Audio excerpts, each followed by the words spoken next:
Shut up and sit down.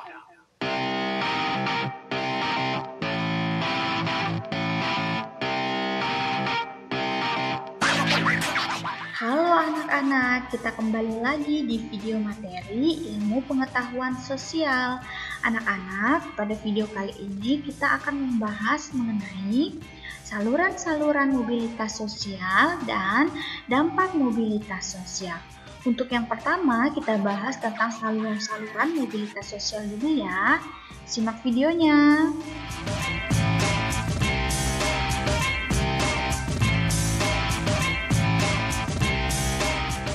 Nah, anak-anak, saluran mobilitas sosial itu artinya adalah wadah atau tempat di mana kita dapat mewujudkan yang namanya mobilitas sosial.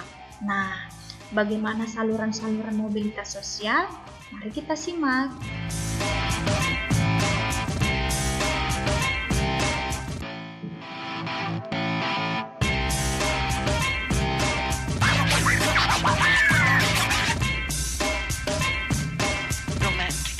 Nah, anak-anak, saluran mobilitas sosial yang pertama adalah pendidikan. Nah, kenapa sih pendidikan bisa menjadi saluran mobilitas sosial? Nah, karena anak-anak melalui pendidikan orang dapat mengubah status sosialnya. Anak-anak masih ingat cerita Mang Oleh yang Ibu ceritakan di video materi sebelumnya? Di mana Mang Oleh ya, seorang anak petani miskin yang hampir putus sekolah, kemudian dia berjualan koran untuk melanjutkan sekolahnya, ya, membiayai sekolahnya hingga dia jadi sarjana, dan dengan bekal ilmu yang dimilikinya melalui pendidikan, dia bisa menjadi seorang pengusaha yang tadinya jual koran, sekarang dia membuka toko buku. Nah, anak-anak, ketika Mang Oleh yang tadinya adalah seorang anak petani miskin, kemudian dia bisa sukses dan menjadi seorang pengusaha toko buku. Nah, artinya status sosialnya berubah. Nah, ketika status sosialnya berubah menjadi lebih baik, ya, menjadi seorang pengusaha buku, toko buku, maka dia mengalami yang namanya mobilitas sosial vertikal, mobilitas sosial ke atas. Nah, disitulah bagaimana pendidikan itu menjadi tempat atau wadah atau saluran bagi seseorang untuk memperoleh mobilitas sosial. Tentunya orang-orang akan maunya memperoleh mobilitas sosial vertikal. Nah, itu anak-anak maksudnya bagaimana pendidikan menjadi saluran dalam mobilitas sosial. Nah, kita lanjut ya anak-anak.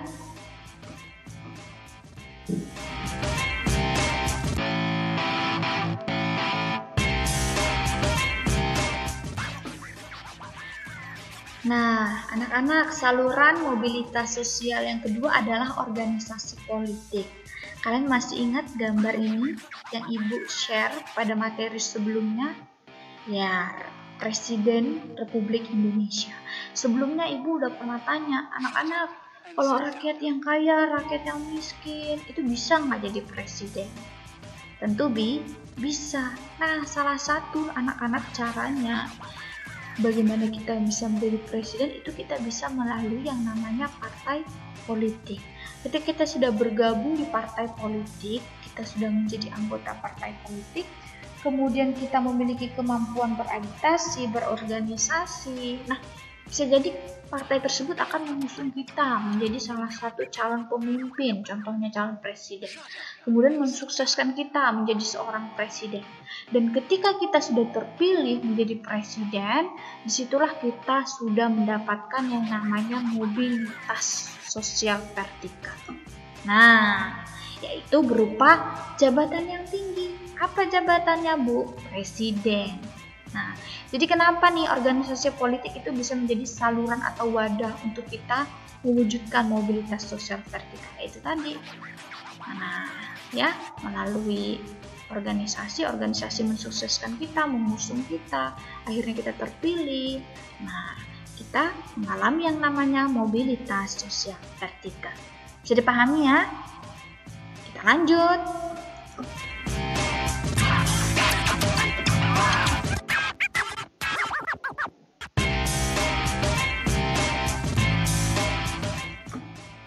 Nah, anak-anak, yang ketiga saluran mobilitas sosialnya itu adalah organisasi ekonomi. Nah, organisasi ekonomi ini di mana organisasi-organisasi dalam bidangnya itu untuk bertujuan meraih laba. Tidak hanya itu, juga dia bisa mensejahterakan anggotanya. Nah, ketika organisasi bisa mensejahterakan anggotanya, maka itu menjadi peluang seseorang untuk memperoleh yang namanya mobilitas sosial vertikal. Nah, contoh organisasi ekonomi nih, ada koperasi, ada BUMN. BUMN ini adalah badan usaha milik negara, macam-macam. Nah, ada contohnya bank, misalnya Bank Mandiri, Bank BRI, dan lain sebagainya. Kalian bisa cari ya, contoh-contoh organisasi ekonomi. Nah, anak-anak, organisasi ekonomi itu dapat meningkatkan status sosial melalui penghasilan dan jabatan yang mereka terima. Yang Ibu bilang tadi, organisasi itu bisa mensejahterakan, yaitu melalui penghasilan dan jabatan yang mereka terima. Makin tinggi jabatannya, makin tinggi status sosialnya di masyarakat. Nah, contohnya nih anak-anak, misalnya dalam satu organisasi ekonomi, dia menjabat sebagai direktur, kan? Direktur itu kan jabatan yang tinggi di perusahaan. Kemudian dia dapat penghasilan yang tinggi juga. Nah, jabatan dan penghasilan itu membuatnya dihormati masyarakat serta karyawan di tempatnya kerja. Nah, ketika itu sudah terjadi, maka kita sudah mewujudkan yang namanya mobilitas sosial vertikal. Begitulah bagaimana organisasi ekonomi bisa menjadi saluran mobilitas sosial ya, melalui penghasilan dan jabatan yang mereka terima dalam organisasi itu. Kita lanjut.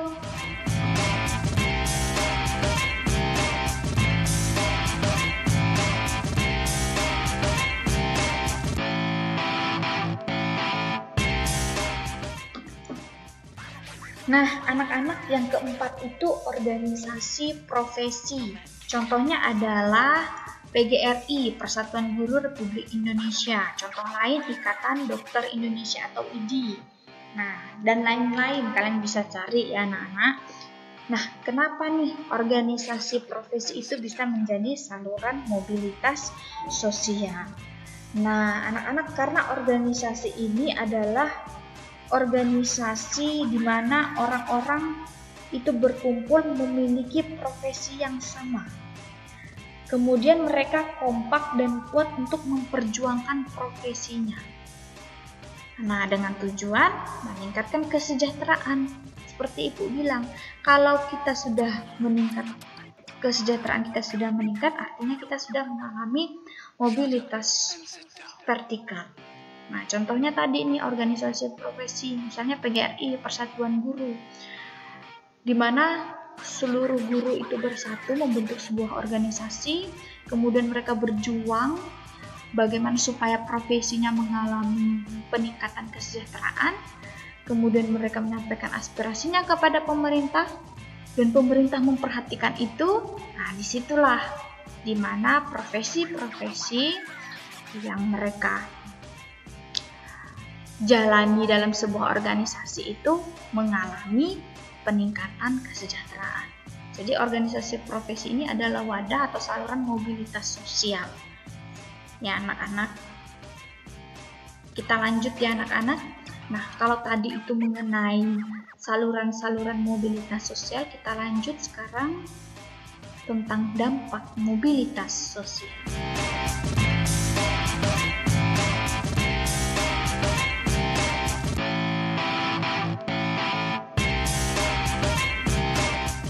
Nah, anak-anak, dampak mobilitas sosial itu ada dampak positif, ada dampak negatif. Yang pertama itu dampak positifnya dulu kita bahas, yaitu mendorong seseorang untuk lebih maju. Nah, anak-anak, kita tahu bahwa ketika ada kesempatan untuk kita mengalami mobilitas vertikal, tentu kita akan semangat untuk mencapainya. Ya, kita akan semangat untuk mencapainya. Kita akan berusaha maju karena ada kesempatan untuk kita mengubah status kita menjadi yang lebih baik nih. Nah, kemudian yang kedua, mempercepat tingkat perubahan sosial. Nih, salah satunya Indonesia mengalami perubahan sosial dari masyarakat agraris ke masyarakat industri. Nah, melalui mobilitas sosial vertikal, di mana mobilitas sosial akan lebih mempercepat tingkat perubahan sosial masyarakat ke arah yang lebih baik. Nah, keberhasilan ini berarti membuat orang Indonesia memiliki kedudukan yang terhormat. Karena apa? Karena perubahan sosial yang terjadi itu seiring dengan adanya kualitas sumber daya manusia yang baik. Kemudian yang ketiga, meningkatkan integrasi sosial. Ini anak-anak. Nah, anak-anak ketika sudah mengalami mobilitas dalam suatu masyarakat, nah kita akan mampu menyesuaikan diri dengan gaya hidup, nilai, dan norma. Ketika kita sudah mampu menyesuaikan diri dengan itu, maka terciptalah yang namanya integrasi sosial. Artinya kita mampu berbaur dalam masyarakat. Itu tadi dampak positifnya. Kita lanjut dampak negatifnya. Ini yang pertama, terjadinya konflik. Anak-anak, dalam mobilitas sosial itu banyak sekali orang berlomba-lomba untuk mencapai mobilitas sosial vertikal, memiliki status dan kedudukan yang lebih tinggi. Nah, tidak diherankan jika itu semuanya mengalami yang namanya persaingan. Nah, persaingan atas dasar kepentingan ini bisa memicu yang namanya konflik. Nah, itu jadinya salah satu dampak negatif daripada mobilitas sosial. Nah, yang kedua adalah gangguan psikologis.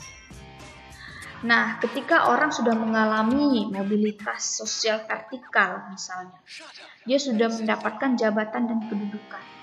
Kemudian dia takut ketika dia harus melepas jabatan itu. Misalnya dia takut pensiun, atau dia takut misalnya jabatannya berakhir, terus harus bagaimana? Nah, ketakutan-ketakutan itu akan menimbulkan yang namanya gangguan psikologis. Karena apa? Karena dia tidak bisa menerima kenyataan dengan lapang dada. Nah, itu tadi materi kita anak-anak berkaitan dengan saluran-saluran dan dampak mobilitas sosial. Nah, kemudian nanti kalian akan melihat kesimpulan dan berakhirlah materi kita pada video kali ini. Anak-anak jangan takut untuk bertanya. Jika memang ada yang bingung, kalian boleh kok diskusikan kepada ibu, ya, melalui chat pribadi, japri, melalui media sosial dan lain sebagainya, boleh, ya. Baiklah anak-anak, sekian materi kita pada hari ini. Terima kasih.